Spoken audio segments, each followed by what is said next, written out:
Hoy tenemos un programa especial, un programa fuera de serie, porque tenemos dos personajes muy importantes en Guadalajara. Uno de ellos es el reverendo padre Tomás de Híjar, que es el cronista de la diócesis, quien nos hace una semblanza de su santidad, el Papa Francisco I, lamentablemente recientemente fallecido, y Juan José Doñán, que es un experto en música, nos habla tanto del gusto de los tapatíos como de música clásica. ¿Quieren ustedes acompañarnos? Después de estos comerciales empezamos. Vamos a empezar, si ustedes me permiten, con la intervención de Juan José Doñán. La Chata Terranova, donde el confort y el buen sabor se dan la mano. La cocina en los más altos estándares de higiene. Los platillos con nuestro sazón único e inimitable. Y la atención personalizada.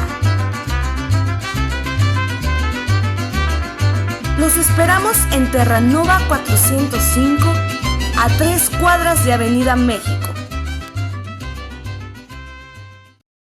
Café La Flor de Córdoba nació el 12 de diciembre de 1938, enfrente del Mercado Corona, siendo desde entonces el preferido de los tapatíos.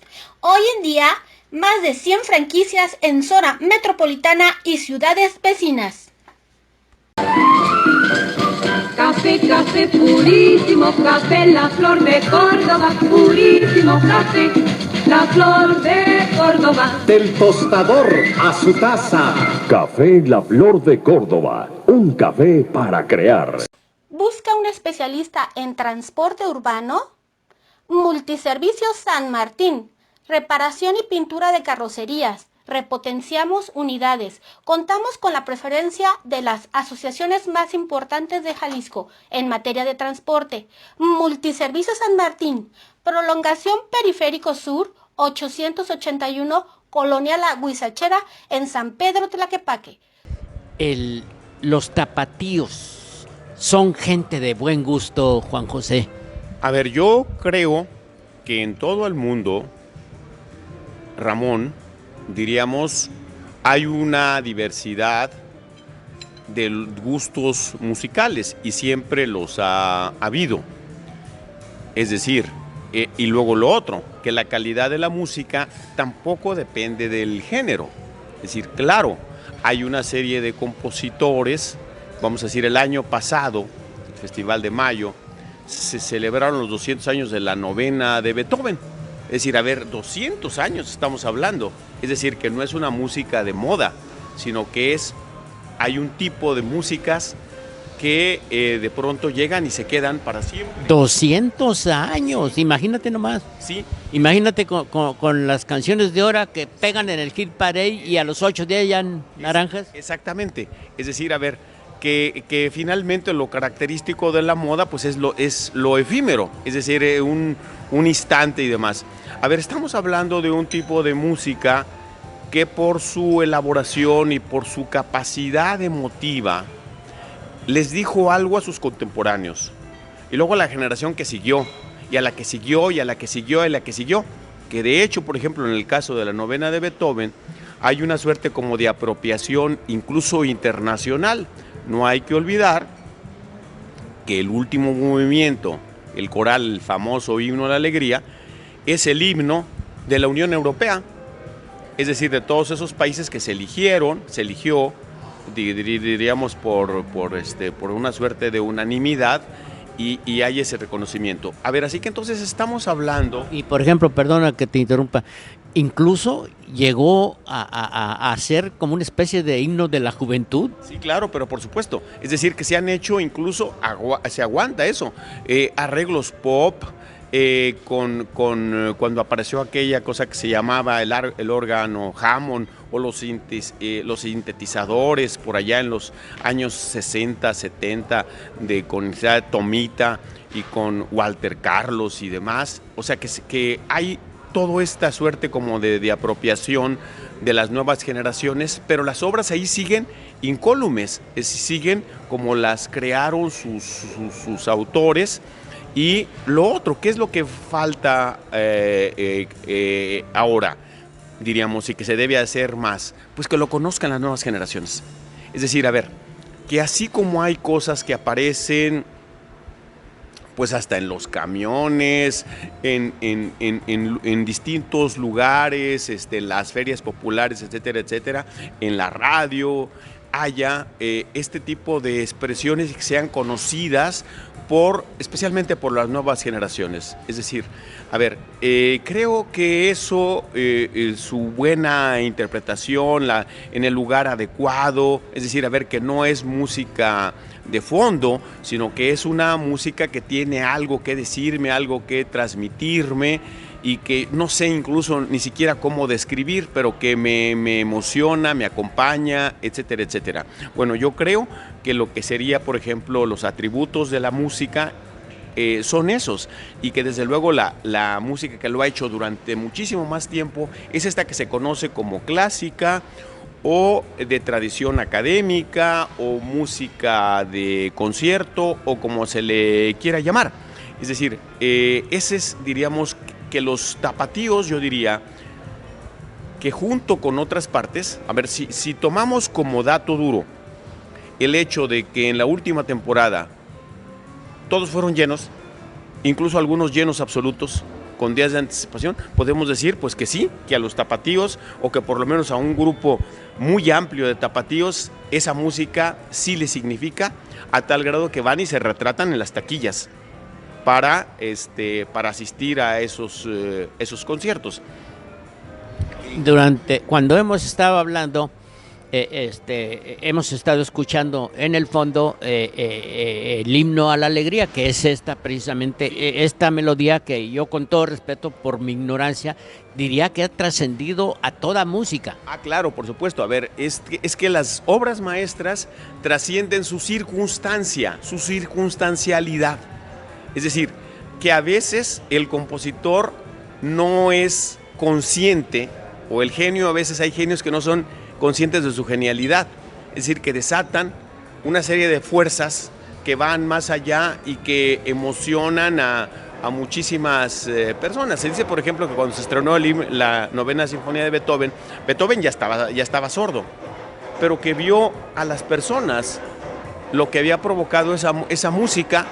Y bueno, pues debió haber sido una de las grandes satisfacciones, obviamente. Y que es contemporánea, o sea, en aquel tiempo fue adecuada a ese tiempo, y ahorita es adecuada a ese tiempo. Claro, por supuesto. A ver, yo diría que incluso se expandió.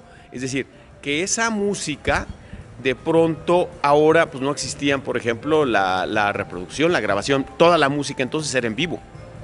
Es decir, la música clásica, curioso, para apreciarse, hay que ir al teatro. Claro que se pueden escuchar discos de ópera y de todos los géneros de la música clásica y de sus distintos periodos, pero lo mejor es el teatro.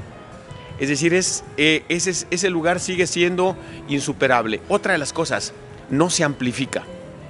Es decir, la música clásica, los cantantes de ópera que utilizan micrófono, Ramón, son vistos que están trampeando. Es decir, a ver, son en un ámbito, desde luego, en un teatro, pero digo, deben tener la galleta y las cualidades, digo, porque además esa es la aduana que tiene que pasar. La potencia. Sí, sí, por supuesto. Y desde luego, a ver, que no solamente es el volumen, los matices, etcétera, representar al personaje vocalmente que están interpretando su circunstancia en ese momento, etcétera, etcétera. A ver, y eso, diríamos, estando en el teatro, es decir, esa presencialidad le da una esencia muchísimo más profunda que estarle escuchando y estar, por ejemplo, haciendo otras cosas. Yo diría que es casi como un acto sagrado, como cuando se está en la iglesia orando o estás en tu hogar orando, algo, es decir, es una experiencia de otro ámbito que yo diría que es lo siguiente, es cuando se vive la música. Pues ahí está, ya. Yo tengo 3 preguntas finales. Sí. ¿Cuántos conciertos hubo? ¿Cuál es el aforo del degollado? ¿Y cuánto cuesta? Más o menos La temporada fue de 17 conciertos en el degollado. Fue la primera temporada, que diríamos finales del invierno, empezó a finales de enero y terminó apenas el domingo pasado. A ver, fueron llenos, es decir, algunos absolutos, es decir, con localidades agotadas. ¿Qué aforo tiene el Teatro Degollado? 1 millar más o menos, porque está luneta, anfiteatro, palcos primeros, palcos segundos, palcos terceros y lo que se llama la cazuela o gallola, donde hay partes ya en los extremos donde la visibilidad es casi nula, porque desde luego el degollado es una suerte como de teatro de ópera que tiene forma de herradura. ¿Qué es lo que sí tiene el Teatro Degollado y siempre ha tenido y se le reconoce, es reconocido por propios extraños? Una acústica magnífica, a tal grado, por ejemplo, que llega un momento en que se escuchan, por ejemplo, los pianísimos, por decir algo. En esta temporada se programó se hizo un programa totalmente francés, donde se incluyeron cosas, por ejemplo, desde Georges Bizet, el compositor de la ópera Carmen, su sinfonía, una sinfonía muy bonita de juventud, hasta un compositor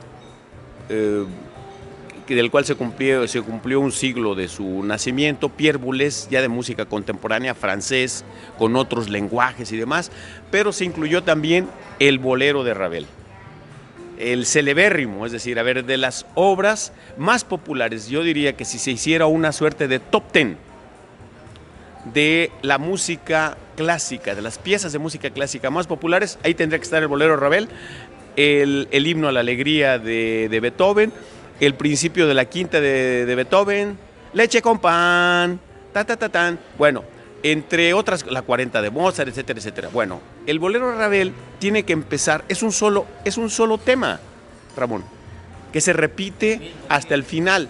A ver, ¿en qué está su magia y su encanto? ¿Por qué no es monótono? A ver, por la maestría de Ravel, que comienza no de piano, lo que se llama pianísimo, que diríamos es despacísimo.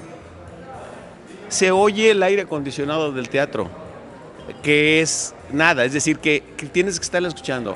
Y termina a todo vapor, y claro, se van incorporando distintas familias de instrumentos. Es decir, va creciendo esa marea. Todo al mismo... Sí, hasta que termina, es decir, la dificultad ¿en qué consiste? En que tienen que ir graduando cómo tocan el volumen, porque si no los alientos, si están a la mitad, se ahogan. Tienen que llegar con galleta para el final, para el fortísimo final, etcétera, etcétera. Y desde luego hacerlo, es decir, es una obra en ese sentido como de encantamiento, como hipnótica, como quien le está tocando la flauta a una cobra para que no te pique, etcétera, etcétera. Bueno, yo diría que ahí también, en eso estriba la destreza, la calidad interpretativa, etcétera, etcétera, y la respuesta del público. No puede haber una buena orquesta si no hay, diríamos, un rebote del público, si no hay, diríamos, una exigencia también del público. Es decir, que la orquesta tiene que ponerle cosas también nuevas al público, ponerle retos, no complacerlo. No es que las complacencias estén mal, pero es que es tan grandísimo el universo de la música que se ha creado a lo largo de la historia, que tocar una cosa significa no tocar otra. ¿Y cómo tiene que hacerse? Pues a veces de la memoria, que es el centenario de no sé quién, el bicentenario de no sé, por ejemplo, este año es el bicentenario de uno de los compositores más populares de la historia, que es Johann Strauss, hijo, el rey del vals, el del Danubio Azul, Cuentos de los bosques de Viena, Vino, mujeres y canto, etcétera, etcétera. Bueno, a ver, a partir de todo eso tiene que hacerse una programación. Cómo armar los programas, cómo hacerlos atractivos, cómo esa música cumple también una función formativa en el gusto, cómo se amplían los horizontes. No es que a nosotros nos deje de gustar la música popular, el jazz, las canciones de nuestra tierra y demás, pero se nos amplía el horizonte. Vemos otras posibilidades, es decir, el milagro de esta magia que es finalmente el arte más abstracto de todos, que es la música. Es decir, que no tiene una suerte de asidero conceptual. ¿Qué dice el tararán, tararán, tararán, tan, la 40 de Mozart? Pues dice, no dice nada, pero dice todo, Ramón. O sea, es una experiencia humana única, irrepetible, que además le da sentido a la vida. No nos quite el hambre, pero como alguien diría, pero le da sabor al caldo. Porque, como diría alguien también, no solo de pan vive el hombre. Pues vamos a poner, si te parece, Juan José, una parte del último concierto que tuvo la Sinfónica, que es esta que me explicas tú, es La muerte de Tibaldo, en donde se escuchan los 15 golpes que reflejan, simbolizan los 15 años que tenía Tibaldo, que es el adolescente que muere. Claro, se trata de la suite del ballet Romeo y Julieta de Sergei Prokofiev, que en efecto evoca, diríamos, el drama de Shakespeare, de Romeo y Julieta, de este amor trágico, desdichado de dos adolescentes que, diríamos, se enfrentan a la circunstancia de la adversidad y la rivalidad de dos familias. Dos familias con sus amigos.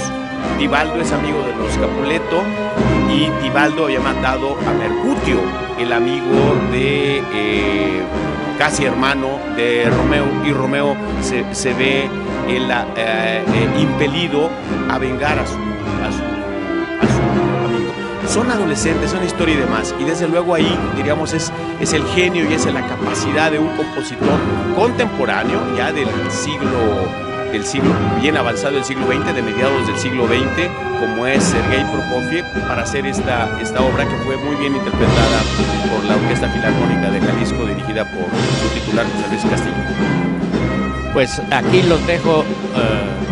Hemos estado escuchando la melodía y aquí quedan las imágenes, precisamente cuando entran los 15 goles.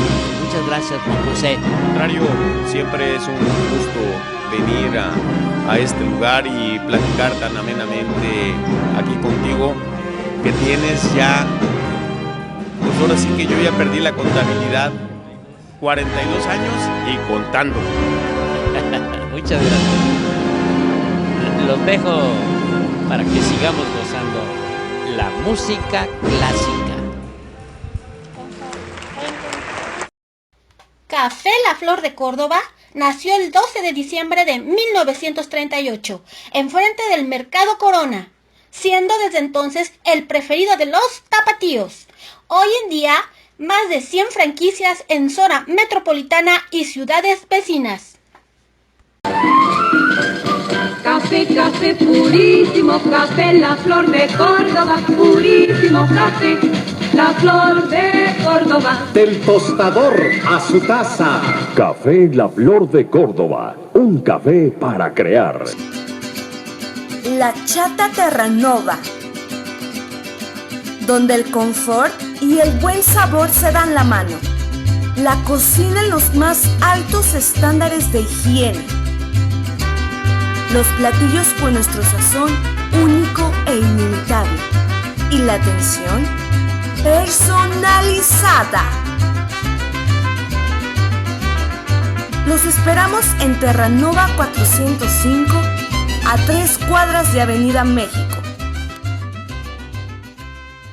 Este es mi carro, el Chapulín Colorado, para los que ya lo conocen y para los que de aquí en adelante lo van a conocer.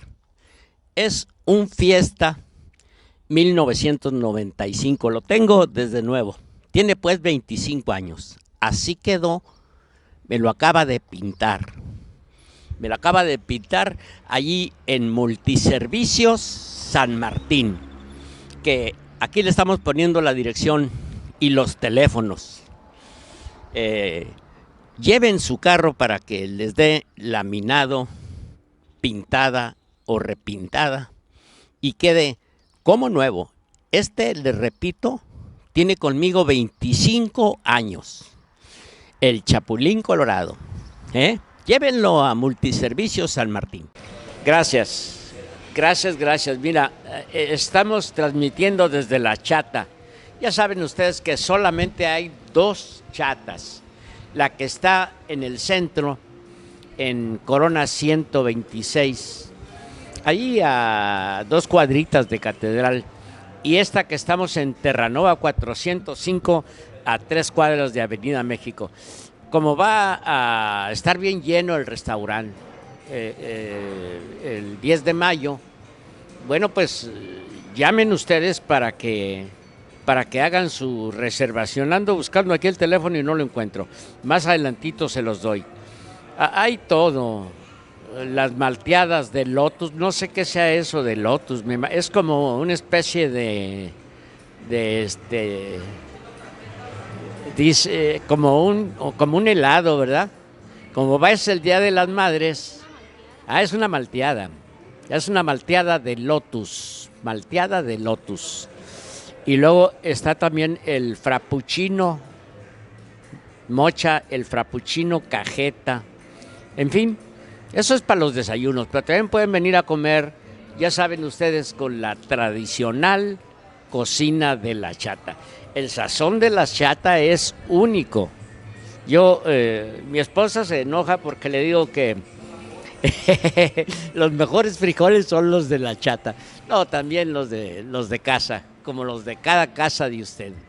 Vámonos estamos muy honrados, muy contentos por la agradable visita del reverendo padre Tomás de Híjar, párroco de la iglesia de Santa Teresa. ¿Cómo está, padre? Con el honor y el gusto de estar con usted y de sus clientes de Supermesa, don Ramón. Muchas gracias. Estamos realizando este programa porque estamos despidiendo a una personalidad importante, no solo para los creyentes, no solo para los católicos, sino definitivamente, como es tradición en gran parte de los papas, para todo el mundo contemporáneo. Cada tiempo, cada imagen, cada mundo que le tocó a cada papa fue diferente. Por lo mismo, el Espíritu Santo ha venido escogiendo las personas más adecuadas. Y cada papa ha dejado, sin duda, enseñanzas, una herencia, un legado. No nada más para la iglesia o para los creyentes, sino para toda la humanidad. ¿Cuál será el principal legado de Francisco I para la iglesia y para toda la humanidad? Bueno, se ha puesto de relieve que durante los 12 años del pontificado del Papa Francisco, las encíclicas que nos regaló respecto a su magisterio petrino supremo, una para que seamos conscientes del cuidado de la casa común, otra para que entendamos qué implica la fraternidad universal, y la tercera, la de la sinodalidad o camino de participación democrática desde el diálogo y nunca desde la violencia verbal o material, pues son como los 3 peldaños de un legado que tiene también como plataforma un ministerio donde, más que sus antecesores, Francisco ha querido subrayar el valor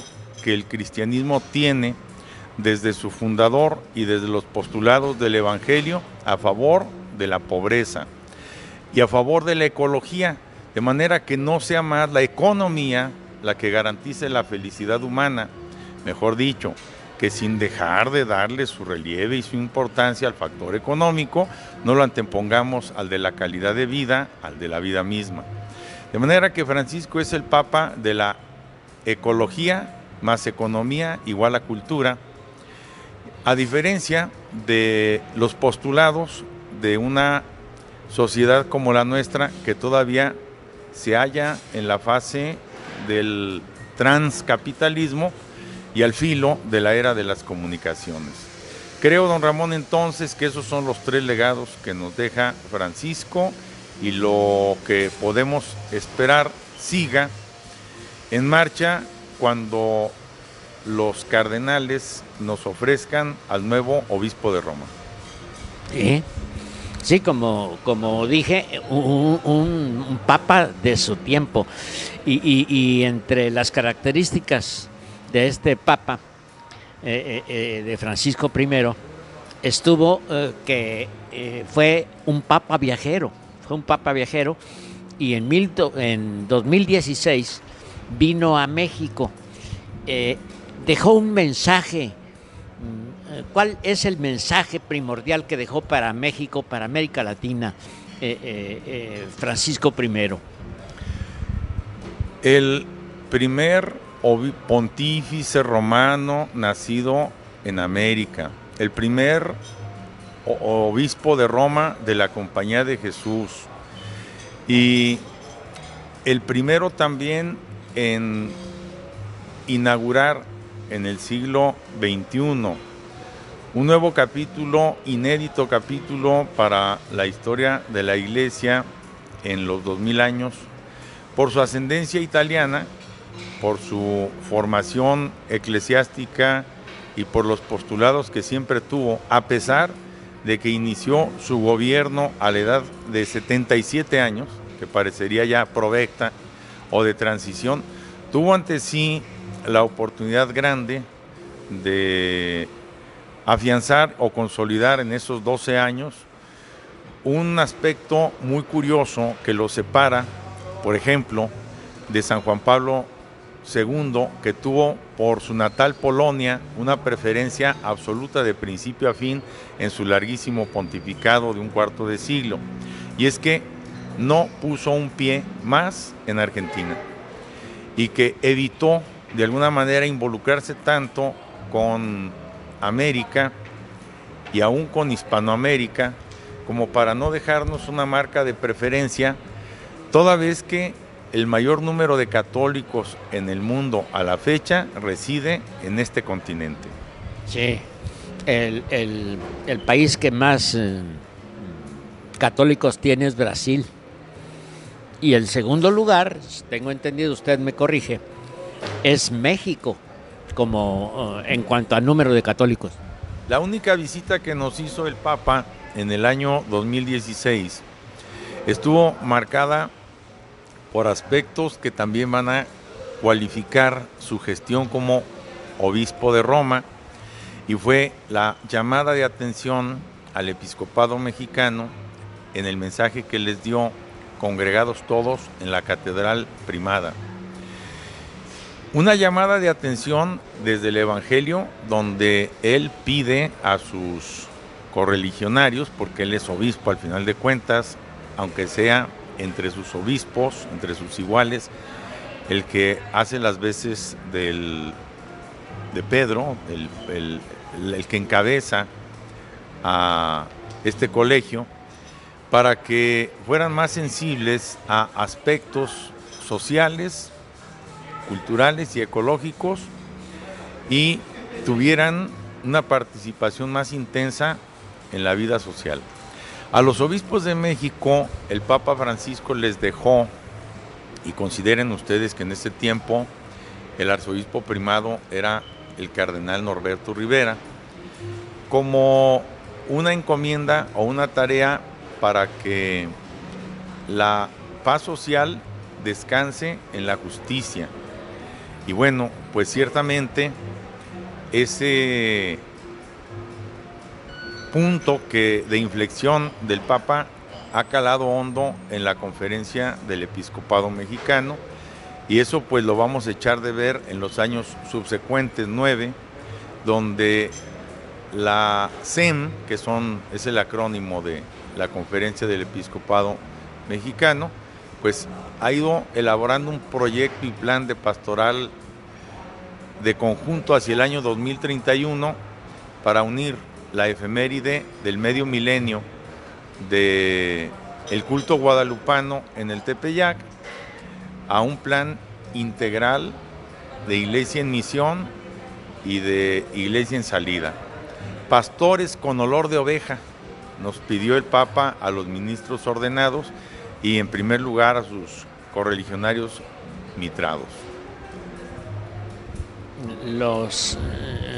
Tuvo también un especial, me pareció a mí, por los inmigrantes, por los latinoamericanos, y también tocó algunos temas relacionados con la sexualidad. No sé si estoy equivocado, usted corrígeme. Bueno, a lo de la sexualidad no sé a qué se refiera, y si lo que se refiere es a que quitó prejuicios que excluían a personas por cuestiones de identidad sexual, sin duda fue el primero desde su oficio, el que no descartó a nadie, sino que los incluyó a todos, incluso a los que por circunstancias fundamentalmente históricas no se identifican de forma primaria con su género. A ver, si Francisco quiso ser el obispo de los excluidos, no perdamos de vista que si su nombre de pila era Jorge y eligió el del Santo de Asís, desde el primer momento tenía claro cuál iba a ser la línea de su gestión ante la Iglesia Católica, y también el modo como tuvo que afrontar situaciones tan escandalosas como fue la suspensión de todos los obispos de Chile. Les pidió a todos su renuncia, a 33 obispos, para resolver cuestiones estructurales y de fondo que sí tenían que ver también con la disciplina de la Iglesia, y en este caso con el escándalo de los abusos sexuales por parte de eclesiásticos que alcanzaron la tolerancia de sus superiores o de los que tenían que haber corregido de inmediato al primer toque de alerta acerca de su conducta, pues lo que estaba pasando. Digamos que al Papa Francisco, que ya recibió de su antecesor Benedicto XVI esta situación de los escándalos en el ambiente clerical, pues le tocó ponerle un dique desde la congruencia más cabal, cero tolerancia, ahora sí, desde el ámbito más alto de los niveles de la Iglesia. Y entonces tenemos que suspendió cardenales, suspendió obispos y dispuso visitas canónicas a congregaciones religiosas. Y viene la situación de la elección del nuevo Papa, que estamos en este espacio que se llama, ¿cómo se llama? Cónclave. El cónclave. Y el tiempo que no hay Papa. Sede vacante. Estamos en sede vacante, en la sede vacante. Y es inevitable el hacer, pues no son más que, a fin de cuentas, especulaciones sobre si pudiera haber o continuarse la forma de pensar de Francisco I, tomando en cuenta que de los 133 o 34 cardenales que vayan a tener, que tienen derecho a voto, creo que 118 fueron electos por él. O sea, esto asegura una congruencia con la forma de pensar de Francisco en cuanto a la conducción de la Iglesia.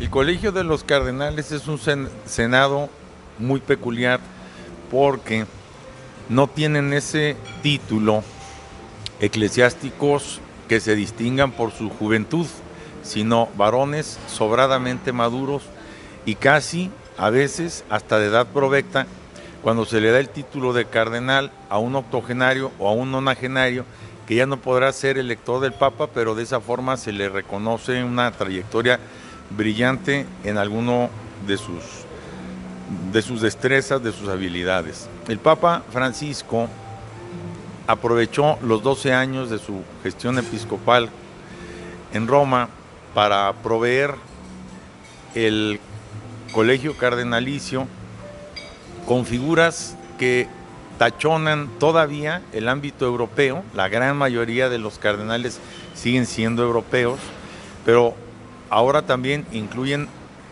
figuras de la Iglesia de todo el mundo y de forma muy señalada de América, en dos bloques, América del Norte y América del Sur. Y en América del Sur, bueno, pues también incluimos, aunque esté todavía en el hemisferio norte, a el episcopado mexicano, que ha de saber, don Ramón, tiene una peculiaridad muy rara respecto a los demás episcopados del mundo. El de México es el que tiene menos obispos en relación al número de católicos. Si nos atenemos a la estadística del anuario pontificio, hay un obispo por cada 350,000 católicos en el mundo. Y en México hay un obispo por cada 1,000,000 de católicos. Entonces hay un nivel de desproporción inmenso, y eso es una cuestión histórica que se arrastra desde los tiempos de la dominación española y no se ha podido subsanar por circunstancias que no nos vamos a entretener en este momento en señalar, pero que el dato duro al final de cuentas es que México, que cuenta con una mayoría católica en su población, cerremos el número en 100 millones, tiene para la atención de esos bautizados 100 diócesis en números redondos y un obispo al frente de cada una de ellas. Si la proporción fuera la que caracteriza a la Iglesia en el mundo, en lugar de 100 diócesis tendría que haber 300. Esa es una cuestión que tendrá que irse atendiendo y resolviendo. Le pongo el caso de la Arquidiócesis de Guadalajara. Es una de las más grandes, ¿verdad? Es una de las más grandes, pero entonces, si el número de sus bautizados es de 5 millones, supongamos, dígame usted qué posibilidades reales tiene esos 5 millones de tener una sola vez en su vida contacto con su obispo. Poquitas, o ninguna. Hasta lo dice el dicho mexicano. Esto sucede cada venida de obispo.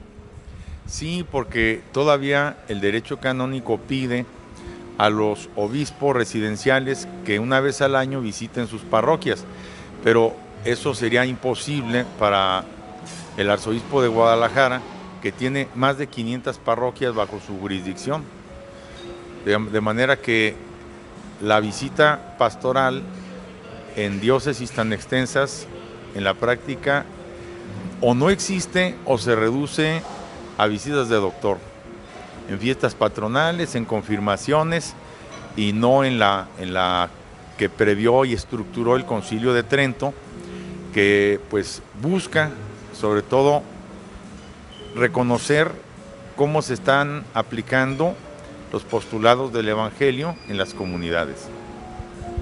Ahorita es el momento en que en realidad están recurriendo los papas, los cardenales que tienen derecho a elección, a elegir al nuevo papa. Sin embargo, todos los, pues es una cuestión natural de todos los seres humanos el hacer especulaciones. Existe la posibilidad de que algún mexicano pueda ser electo, tomando en cuenta que para ser papa no se necesita necesariamente ser cardenal. Bueno, ¿por qué no va a existir si hay dos electores, que son el arzobispo primado de México y el arzobispo de Guadalajara, que podrían estar en condiciones de ser electos papa?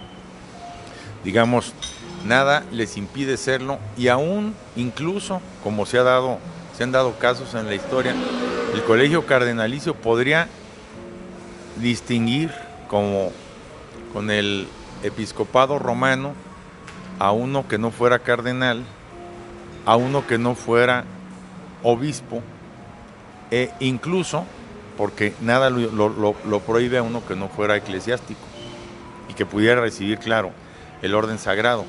Pero, como usted bien lo señala, entrar al campo de las especulaciones no nos favorece.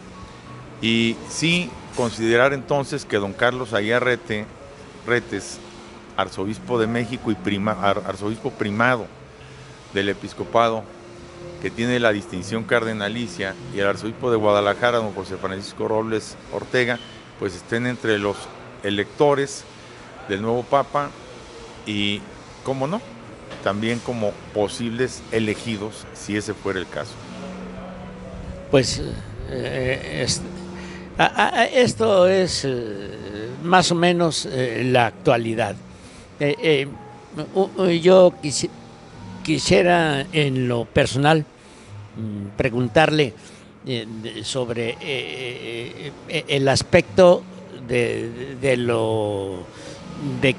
que Francisco I, iba a decir yo, suprimió, cambió algunas cuestiones y él pidió para todas las necesidades espirituales de alguien que fallece, pues, lo más sencillo posible.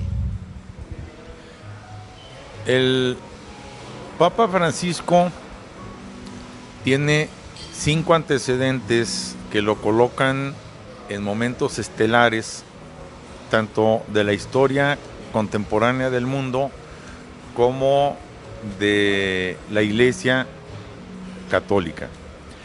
Y si me permite, a modo de síntesis de lo que he podido analizar y de lo que me tocó vivir, yo tuve ocasión de ver al Papa personalmente, siendo todavía arzobispo cardenal de Buenos Aires, y de la forma más imprevista viajamos en el mismo vagón del metro, él a las oficinas de la curia y yo a la parroquia del Sagrario de la Catedral de Buenos Aires. Yo iba a misa. Esto fue hace 14 años y nos hallábamos un compañero del clero de Guadalajara, Eduardo Aguirre, y yo de paso por Buenos Aires. Ni él ni yo teníamos idea de cómo era físicamente el arzobispo de Buenos Aires, así que no lo reconocimos hasta que lo vimos en una fotografía oficial. Y pensamos que era un cura anciano que abordaba el transporte público como cualquier hijo de vecino. Nos bajamos en la misma estación, no tuvimos ocasión ni de acercarnos a él, vimos cómo la gente sí lo reconocía y era cordial y deferente y lo saludaba al menos con una inclinación de cabeza.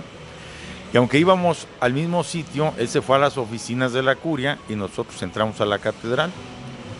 Ese fue mi primer contacto. Y el segundo, con un amigo de usted y mucho mío, Juan José Doñán, el mismo año en que fue electo pontífice, hace 12, porque nos hallábamos, Juan José y yo, a punto de comenzar un camino de Santiago en bicicleta desde Roma, señor. Entonces, ese día que íbamos a comprar las bicis, aprovechamos que era miércoles de audiencia y nos fuimos a la Plaza de San Pedro. Yo conseguí los boletos para que nos permitieran entrar, que son gratuitos y nada más hay que solicitarlos con antelación.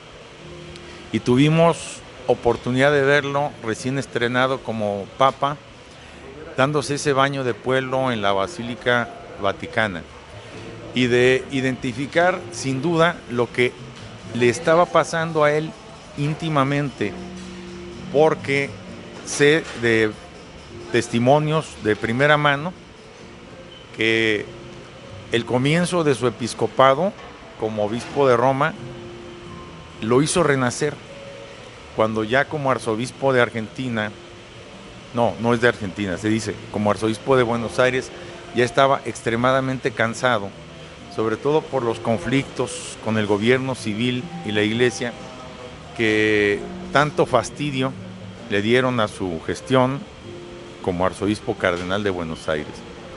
Entonces, es un caso que no dejo de comparar, don Ramón, con el que tuvimos en Guadalajara con Fray Antonio Alcalde, que entre los 71 años y los 92 de su vida tuvo 20 para cambiar el destino, no digo de Guadalajara, de la dilatadísima comarca de la que era capital respecto al obispado de ese nombre, cuando todavía la iglesia tenía a su cargo la educación y la salud pública, y con lo que pudo dejarnos el obispo alcalde como legado supremo, educación superior pública y gratuita a través de la Real Universidad de Guadalajara, y la salud del pueblo como suprema ley a través del Hospital de Belén, hoy antiguo y benemérito Hospital Civil Fray Antonio Alcalde.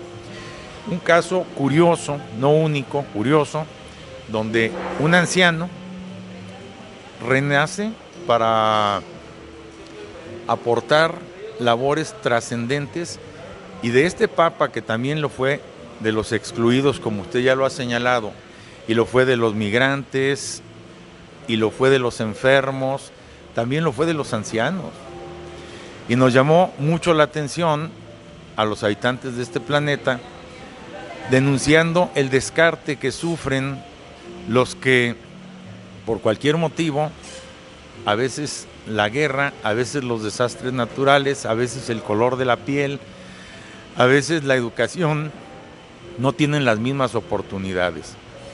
Creo entonces que el Papa Francisco pudo vivir en carne propia hasta el final de sus días, Señor, pues no quiso morir en un hospital, sino que, eso ya lo estoy interpretando sin que sea un dato duro que se haya revelado, ni tendría por qué darse a conocer, pero sí inferimos que sus achaques que lo tuvieron fuera de servicio semanas largas, pues tenían una causa muy grave, que médicamente se hizo todo lo que se tenía que hacer en ese caso, y que entonces él fue consciente y eligió irse a su casa para pasar allí sus últimos días. Y qué maravilla que hubiera podido darnos incluso el día de la Pascua la bendición Urbi et Orbi y su mensaje de paz y de reconciliación, y al día siguiente pues comenzar la vida perdurable para que quienes esperamos la resurrección de la carne, Señor. Pues sí, yo considero que esta radiografía que nos ha hecho usted de Francisco I se apega bastante a la trayectoria, al pontificado, a las acciones más importantes de Francisco I. Padre, muchísimas gracias a nombre de todas las personas que nos están viendo, que nos están escuchando, y como siempre, muy agradecido. Gracias, don Ramón, por esta oportunidad de dirigirme a su selecta audiencia. Feliz día. Pues caray, el tiempo lo dirá, pero pienso que este va a ser uno de esos programas de los que recurre uno como una consulta cuando se le ofrece alguna noticia sobre lo que hemos hablado. Yo soy su servidor, Ramón Guardado. La Chata Terranova, donde el confort y el buen sabor se dan la mano. La cocina en los más altos estándares de higiene. Los platillos con nuestro sazón único e inimitable. Y la atención personalizada. Los esperamos en Terranova 405, a 3 cuadras de Avenida México.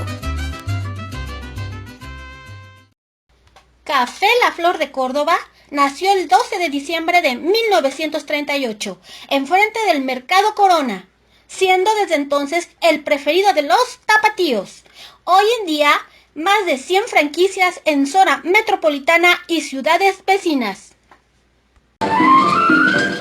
Café, café purísimo, café La Flor de Córdoba, purísimo café, La Flor de Córdoba. Del tostador a su taza. Café La Flor de Córdoba, un café para crear. ¿Busca un especialista en transporte urbano? Multiservicios San Martín, reparación y pintura de carrocerías. Repotenciamos unidades. Contamos con la preferencia de las asociaciones más importantes de Jalisco en materia de transporte. Multiservicios San Martín, prolongación Periférico Sur, 881, Colonia La Huizachera, en San Pedro Tlaquepaque. Nuestra coordinadora general es Nancy Cecilia. Nuestra diseñadora es Claudia Lucía. En la realización general está Ernesto Villalbazo. En las cámaras, Lupita Rocío. Aquí en vivo, desde la Chata Terranova, Ramón Guardado les recuerda: ustedes tienen la libertad, úsenla.